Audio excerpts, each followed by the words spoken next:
based in a similarly theory. Okay, thank you. The basis of public finance as well as private finance is the same. Both seek the help of various principles of economics in determining various interrelated problems. Why are we talking about private or public finance? We are trying to solve out problems that are at hand. That's why we are looking for finances.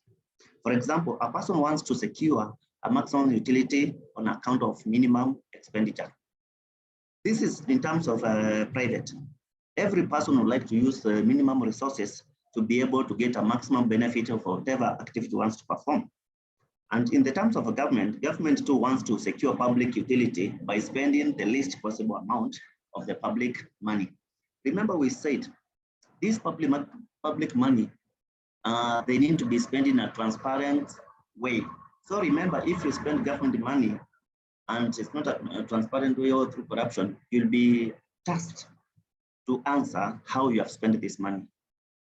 If you are funding a project, remember this project must be seen by the public and must be able to benefit the common community around this project. Point number 2.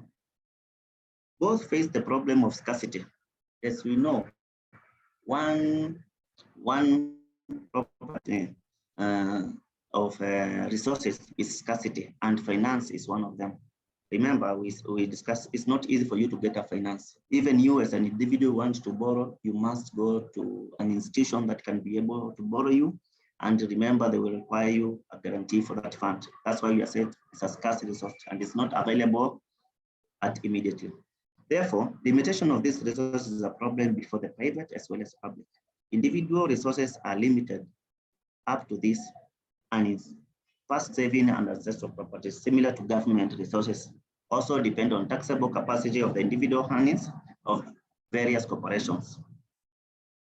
Remember, where does the government get the finances? It's through taxation, it's through grants and other funding by the international organizations like World Bank and IMF.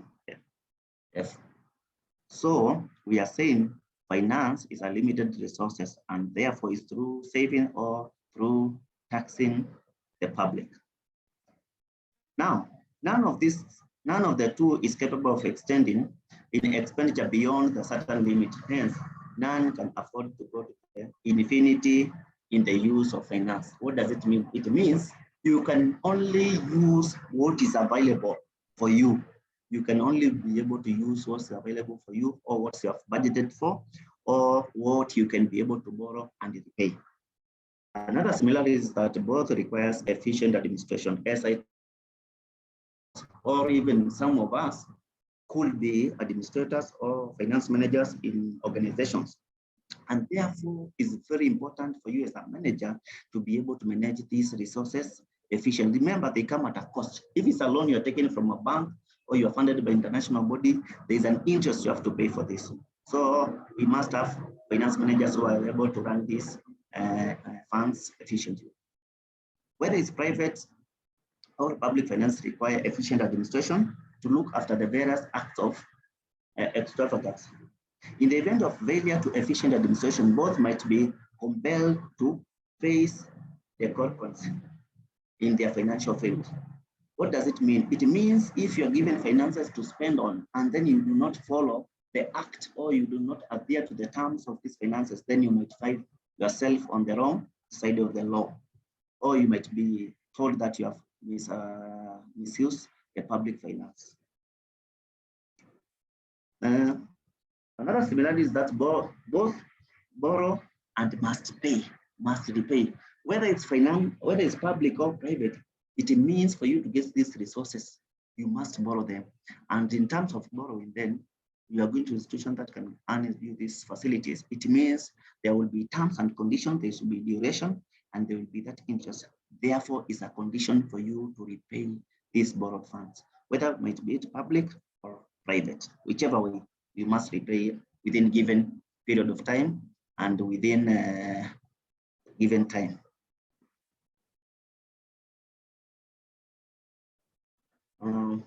Another similarity is that both are based on rationality of thoughts. What does it mean, rationality of thoughts? When an individual spends some money, he makes it certain in his mind that the money is spent in the best way possible. What does it mean? When you are going to ask for a loan as an individual, you must have goals and objectives. Why are you going for this particular fund? And then when you receive the fund, you must use this fund, especially for the reason why you went to borrow these funds. That's what it means generally. It doesn't matter whether it's national, whether it's for the county, it doesn't matter whether it's for private or public. It must be used in the rationale that why the reason that fund was borrowed for. Now we will see the differences between public finance and the private finance. And as we know, the difference here comes majorly on how we get the finances. But we will go through the notes and we will see the difference, how it comes around. Individual determines its expenditure on the basis of its income, but the government determines income in the basis of its expenditure. These are very key important. Remember, individual will determine its expenditure by the basis of his income, because what does it mean? It means an individual cannot spend what he does not have. He can only spend what he can have in his pocket. But the government can spend what it doesn't have. That means it can borrow. As far as an individual is concerned, it determines its expenditure on the basis of the income, in the sense that he cannot think of spending more than his income. He distributes the amount of income to be spent on the various subjects with income at his fingertips. That's what it means in short. But the government has the power to increase its income by borrowing. The government can overspend. Sorry. The other point is that the government source of income is more flexible in comparison to the private source. This is a very distinct point.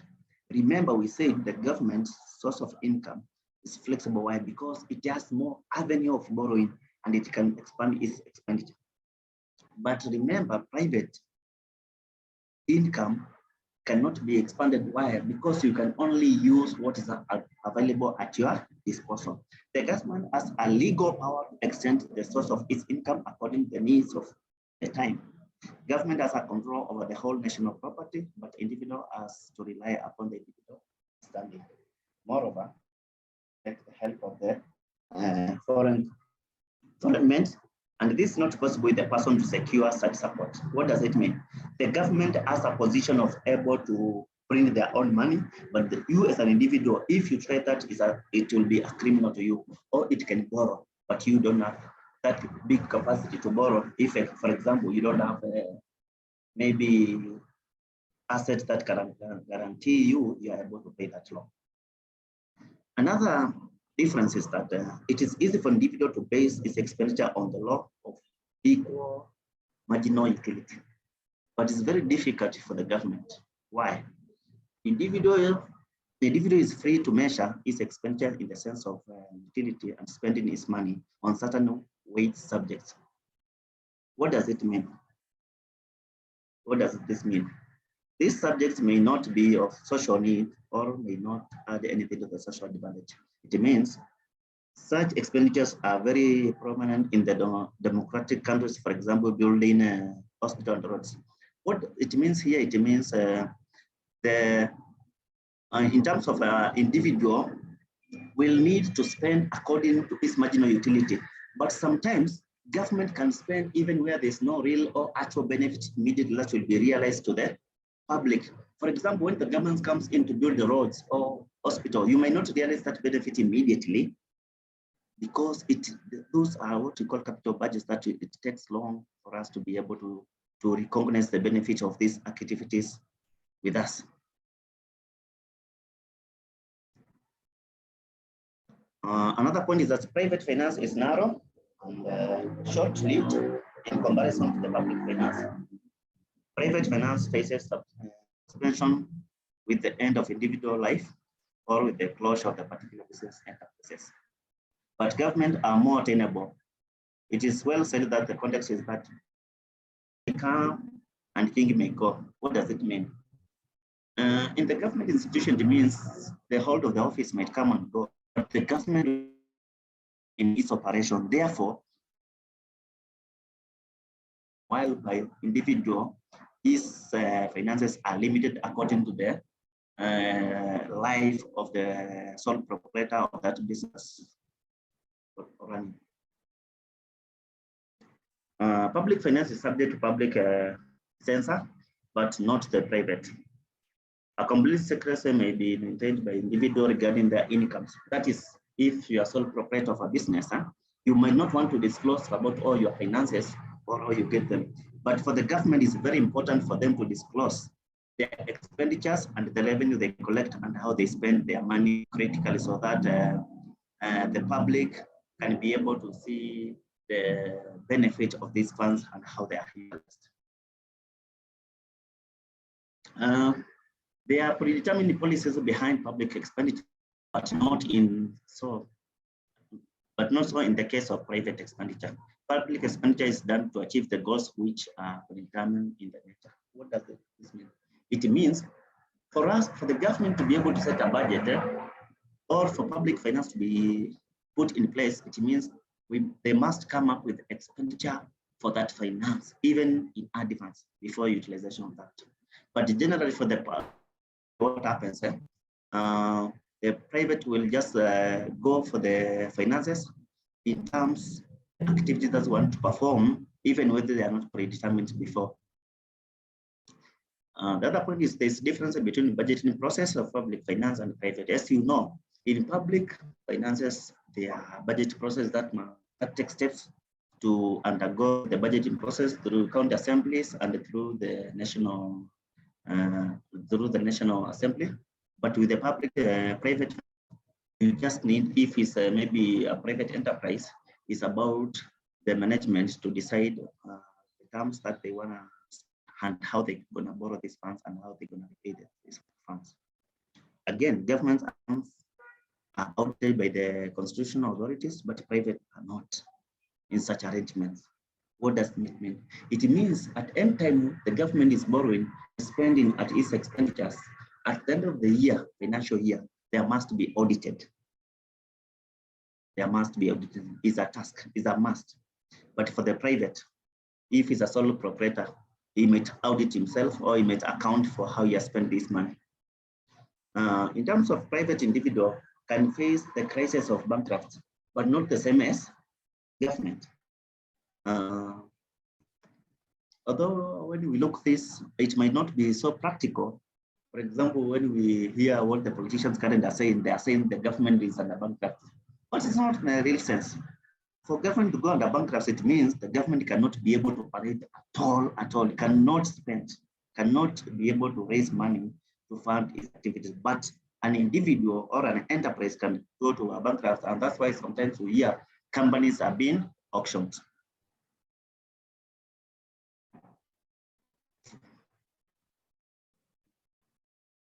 Okay, thank you. Thank you. I was just checking on the comments. As we continue, last in the differences, a private individual can, we mentioned that a private individual can face crisis, is whereby we said if a company or if an individual faces bankruptcy, it means that this person can be auctioned or this company can be brought into litigation whereby it can be closed down. But a government, you can never hear a government institution that it has come to bankruptcy.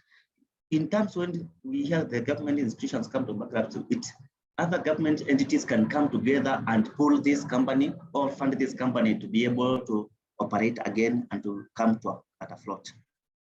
Now let's look at the functions of modern government, because this is very important because we are talking about being finance managers.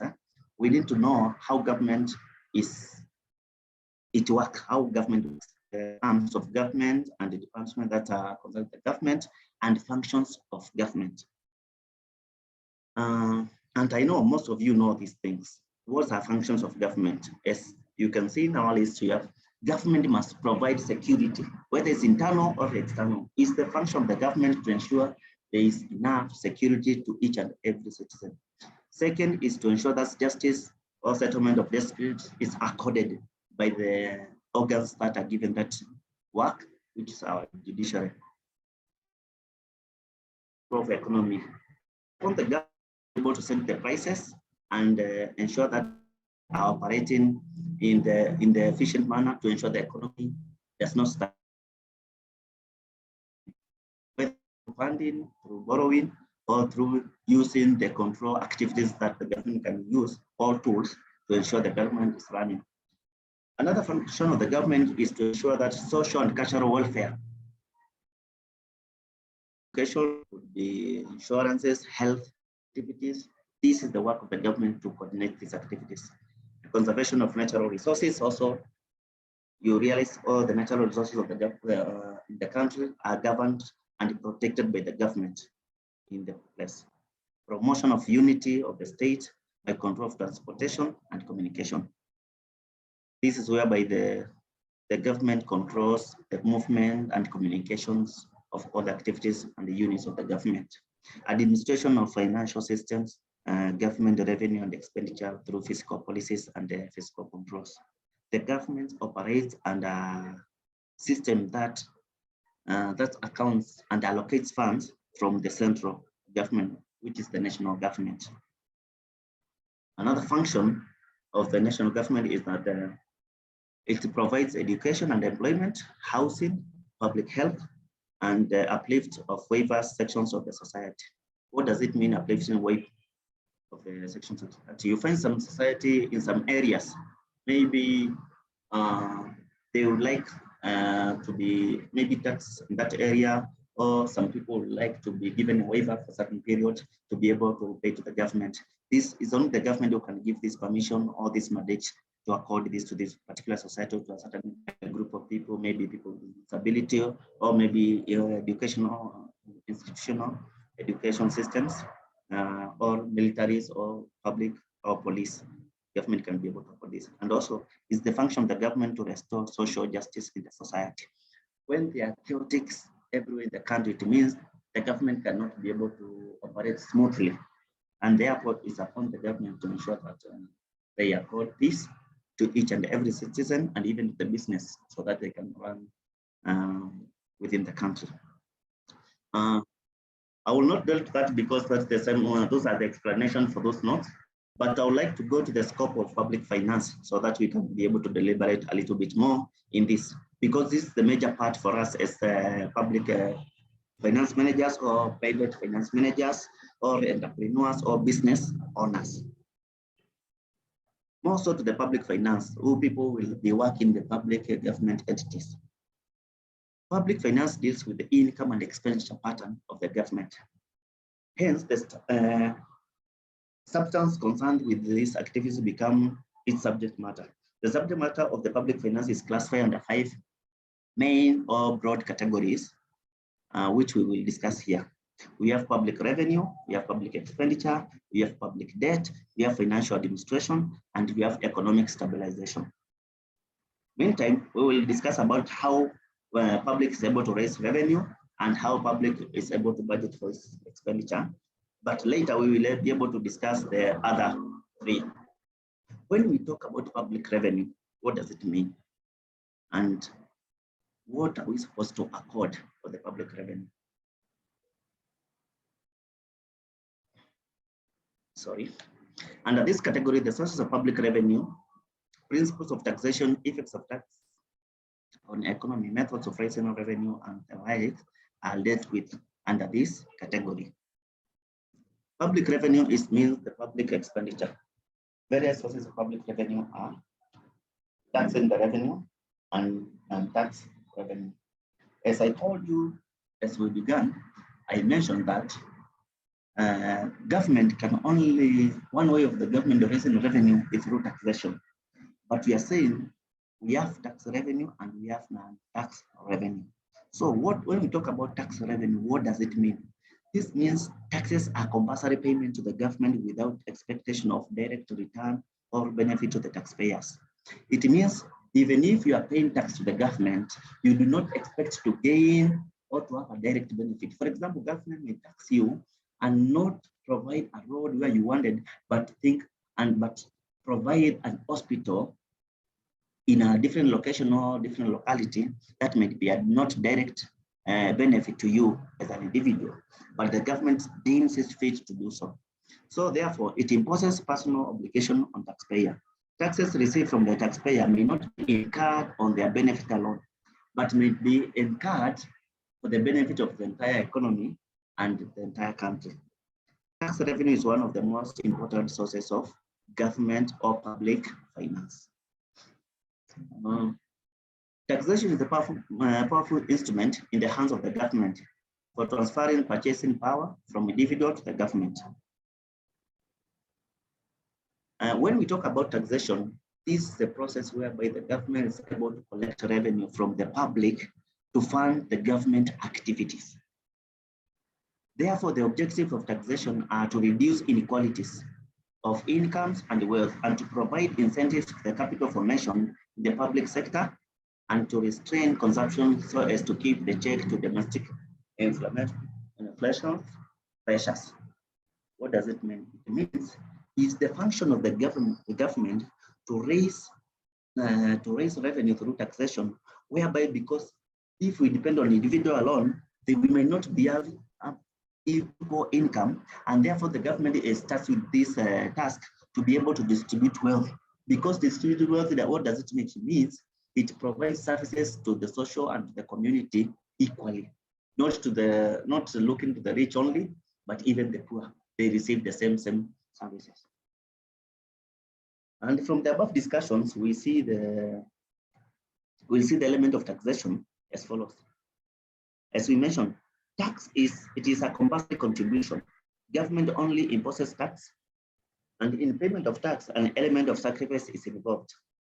Taxation is aimed at the community. The benefit may not be proportional to tax paid. As I have mentioned in explaining why the government raises revenue, you might not receive the tax benefit immediately or according to the revenue or tax that has been charged to you as a person. And also you should know that tax is a legal collection by the government, whether it's national government or county government. Sorry. We have the various types of taxes that can be listed under 3 heads. The first type can be titled income tax and expenditure, which include income tax, corporate tax. And the second one is taxes on property and capital transaction that include estate duty, tax on wealth, and gift tax. The third tax head, tax on commodities and services, covers excise duties, customs duties, and sales. These are the kind of most people know as taxes, as because every time you go to the shop or to buy something, or you import something, or you export, you are incurred or you are charged tax. But you come to realize the first and the second kind of tax, they are very important. The second kind of tax, we say that we are realizing real estate properties, whereby if you have a commercial plots, you are supposed to pay rental tax. And the first one is whereby as the organization operates, also they are charged tax like in private enterprises. And therefore, it is very important to be able to differentiate between these 3 types of tax, whereby the first 2 types of tax belongs to the category of direct tax, and the third category of tax whereby we experience them daily in our daily activities, they are called indirect tax. For example, when you go to the shop to buy milk, there is a tax which you do not recognize immediately, but it's already incorporated the product that you are purchasing.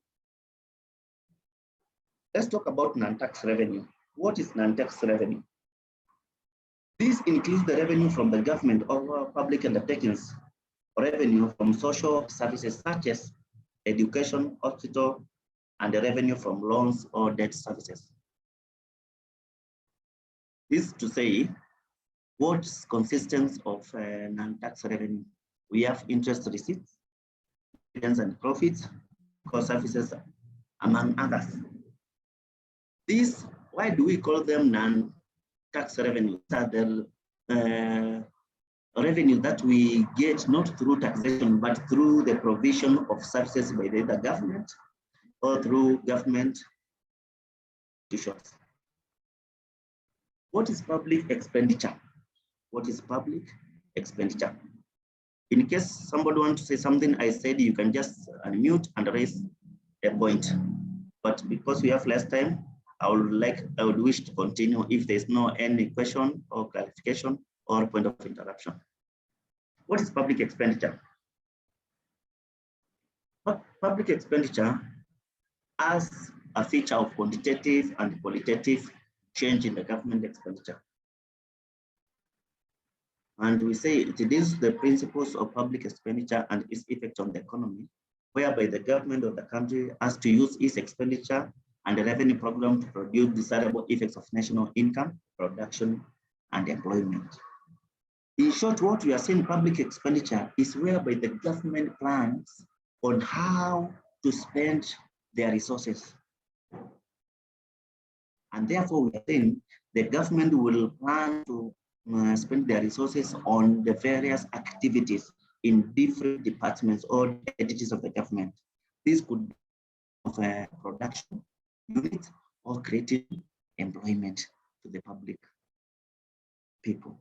The role of public expenditure is the determination and distribution of national income, which is emphasized by the Keynes principle or theory. The term public expenditure is used to define the expenditure of the government, central or local bodies. Local bodies would mean like municipal councils or government or county governments, which are in operation currently, not like previous regimes where we could have the local authorities. It differs from private expenditure in the government, in that government needs to pay for themselves and yield peculiar profits. The public expenditure plays a dual role of administration and economic achievement of the nation. Why spending is essential for stability of the government.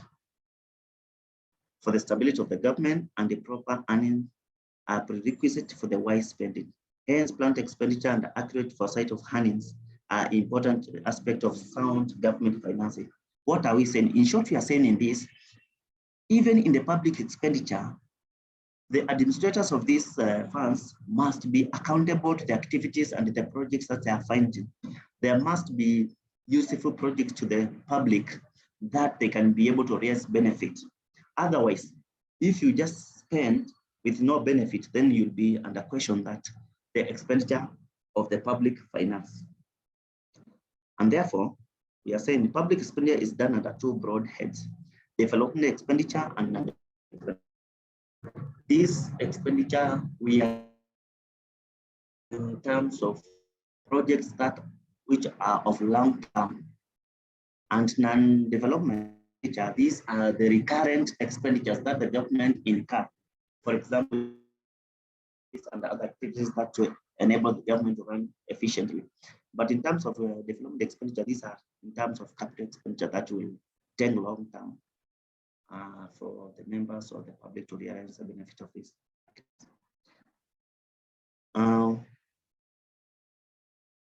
To give more explanation on this, we say that social and community services, economic services and grants are part of the development expenditure, while the payment of interest and administrative activities, such as like payment of salaries of the staff, is part of the current expenditure.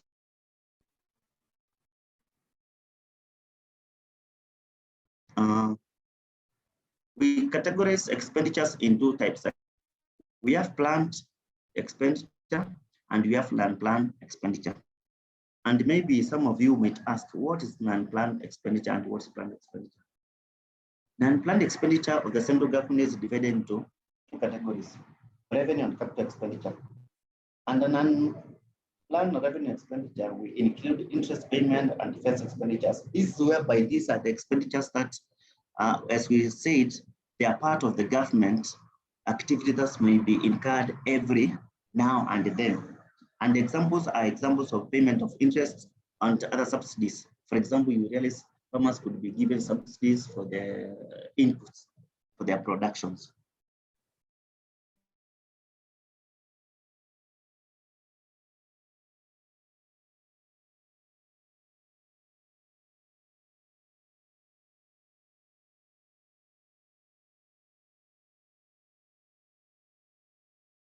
That could be given to the public service units. And these must be budgeted for and must be accounted for and must be allocated for at any time, which means these could be received from foreign governments or foreign aids or international bodies. Talk about the planned expenditure. Planned expenditure is a major expenditure that is incurred by the national government or the central government, and this is to finance the government activities, thus under government entities and different.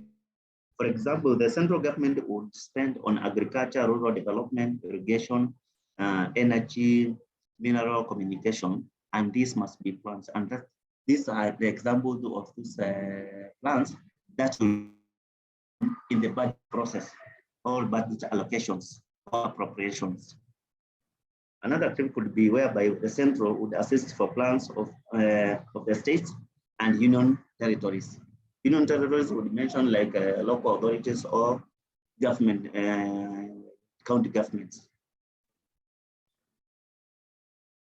Expenditure can be categorized into revenue and capital expenditures. Revenue expenditure relates to those which do not create any addition and covers activities of government departments such as services and interest. As I mentioned, this revenue expenditure, these are the expenditures that are incurred by the government either to pay interest or to pay salary or to pay subsidiaries for the government. And the difference between revenue expenditure and capital expenditure is that capital expenditure, it involves spending on creations of assets. Is whereby the government is spending to be able to create assets, and it's for the long term of the benefit of the country. And this could be, for example, to give an example of a capital expenditure whereby a country receives a grant either from World Bank or IMF to do a certain project or a certain activity that must be accounted for. Now, let's look at what is social expenditure. Social expenditure, this is whereby the government comes in and takes responsibility of protecting the interests of the community as a whole and promotes the implementation of the welfare programs. How? What does it mean? It means the government spends huge money for providing benefits and services to the people or the community or the public, whereby the government has obligation to provide education or medical services to the public. This is the social expenditure to the government. The government has the objective of achieving maximum social welfare. Expenditure on education, public health, and other welfare activities that will relate to social expenditure. But in the long run, they contribute to the improvement of the quality at the human resource. What does it mean? It means when the government is spending on social expenditure, why does it is just spent the social expenditure just simply to mean that it's providing service to the common public without expecting a benefit from the public, but to improve and give better welfare to the public. That's what it means in general, in the simpler terms. And also we have many classification of government expenditure that can be seen in this diagram to illustrate how the public expenditure operates. As I mentioned, in revenue, we could have expenditure that is planned and non-planned. Planned, we said, is central plan, central assistance to the public subsidy units. But unplanned is whereby we said we are paying just interest or subsidies, or we are paying to the defense, or we are incurring cost for the activities that we are not planned. Capital expenditure also are divided into two. We have the planned and unplanned. Planned, we have said, is for capital projects that are budgeted in the budget, but unplanned, we are saying these are capital expenditures that are incurred, but in terms of repaying of either loans to the government or facilities that are granted by other entities that we must incur.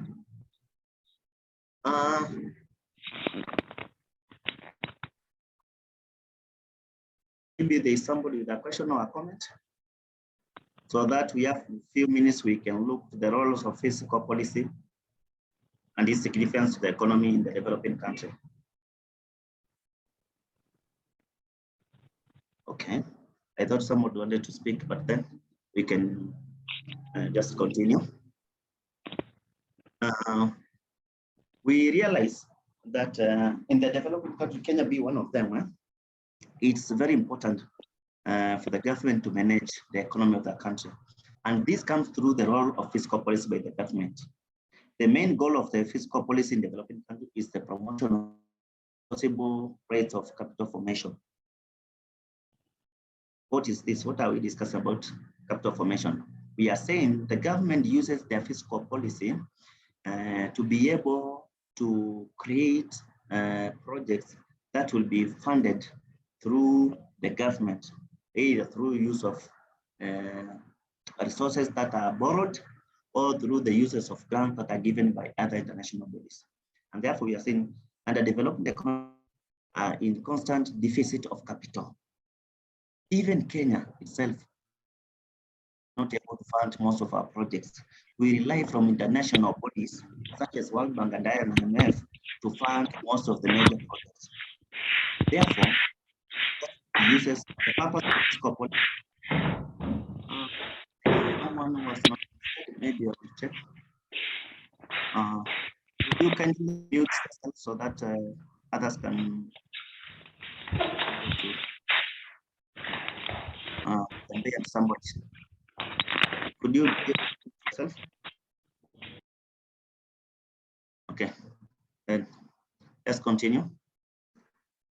We say the purpose of fiscal policy has to be designed in a way to raise the level of aggregate savings to reduce the actual and potential consumption of the people. Fiscal policies are used by the government to raise and to fund budgets of the government, but also in the terms of the society, it's used to reduce the actual and potential consumption of the community. And we can see how this is done by the fiscal policy. It's used to divert existing resources from unproductive to productive and socially more desirable uses, whereby maybe there are some funds which have been set aside to certain projects and they are not of good use. The government will use its fiscal policies to transfer those funds to more productive projects that will be of benefit to the public and the government. Hence, fiscal policy must be development. Also can be used to create an equitable distribution of income and wealth in the society. That's one way of the government to ensure a proper economy is through the equitable distribution of income. Another point is to protect the economy from ills of inflation and health competition. The government will use its fiscal that it can be able to protect the economy from inflation and health competition. Also to maintain relative price stability through the fiscal measures. Sometimes if there are no ceilings, either low or upper, you will find there is instability in prices of goods, whereby common public, they are not be able to afford certain commodities. Therefore, is the function of the government to use their fiscal policy to stabilize the prices of commodities. Again, the approach of fiscal policy must be aggregate as well as segmental. The sectoral imbalance can be curbed by appropriate segmental fiscal measures. The government expenditure of the increased. For this deficit, financing can be used, and it refers to the creation of additional money supplies, either by creation of new money, by printing by the government, or by borrowing from the central bank. What does it mean? It means government can use their fiscal policy to circulate or to make the economy replicant. Sometimes we find in the economy there's no money or there's no flow of income. Therefore, the government can be able to use its machineries either through printing more money or through issuing of bills so that it can be able to fund its activities. Also can use through public borrowing, such as loans and also from foreign nations, and can be used in the development of the resources of public sector. I will discuss the 3 points before of the time, and then maybe I'll give a few minutes for people to raise questions or to contribute in case somebody has a. Also, fiscal policy in the developing economy has to operate within the framework of social, cultural, and political conditions, which inhibit formation and implementation of good economic policies.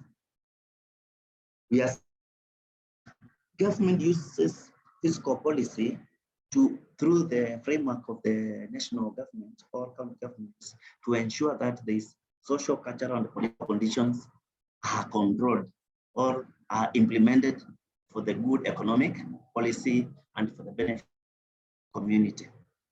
In order to reduce inequality of wealth and distribution, taxation must be progressive and the government spending must be welfare oriented. The hindrances in the effective implementation of fiscal policy in the developing country are loopholes in taxation laws, corrupt taxation, tax administration, and high population growth. Extravagant governmental spending on developmental items and orthodox society. What does it mean? It means the government is in the position of using fiscal policy to control whereby there are loopholes in the government. For example, there is evasion of tax, or the people who are managing the tax that has been raised, there is corruption. So government can be able to seal these loopholes so that all those revenue that have been raised for the purpose of the government projects can be utilized in according the projects and the activities of the government. And the government realizes there are some projects which have been funded but are of not of benefit, the government can still use its instruments to divert these funds to the productive projects. And therefore, I would like to give this time to the members or to participants, maybe to raise a question or to raise a clarification, maybe where you need a clarification, or maybe you did not understand a point, or maybe you have a comment to share with me so that we can discuss further. Kindly go ahead. If any one of us would like to get a clarification.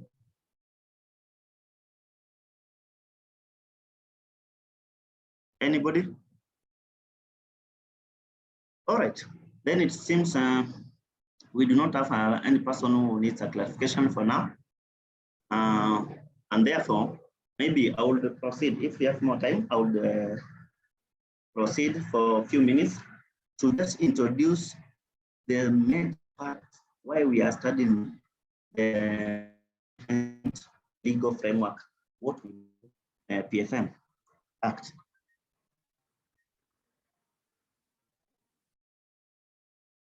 So, just a moment, I will get back to you.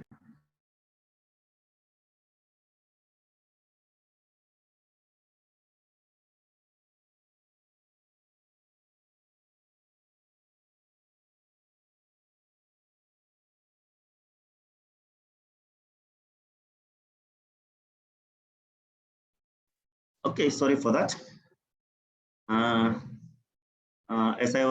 As I mentioned, we are supposed to introduce the importance of PFM Act, but before that, and mention about its legal framework, I would like to take a break at this time because we've been there for 1 hour. Maybe we'll take a break and then we'll join next in the next section. I hope you have enjoyed this section, but in case you have a challenge or you didn't understand anything, or you realize that I was too speedy, you can make a comment in the chat box, and then we will be in good progress together. Thank you very much for your attendance. Enjoy your break from now.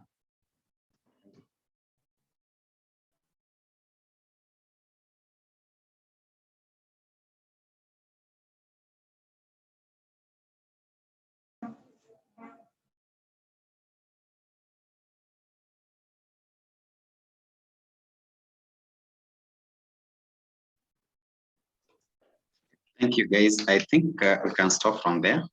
Then let's meet on the WhatsApp group and subscribe for other classes, right? Thank you very much, Mwalimu. It was a good one. Thank you very much, our coordinator today for this program. We appreciate it.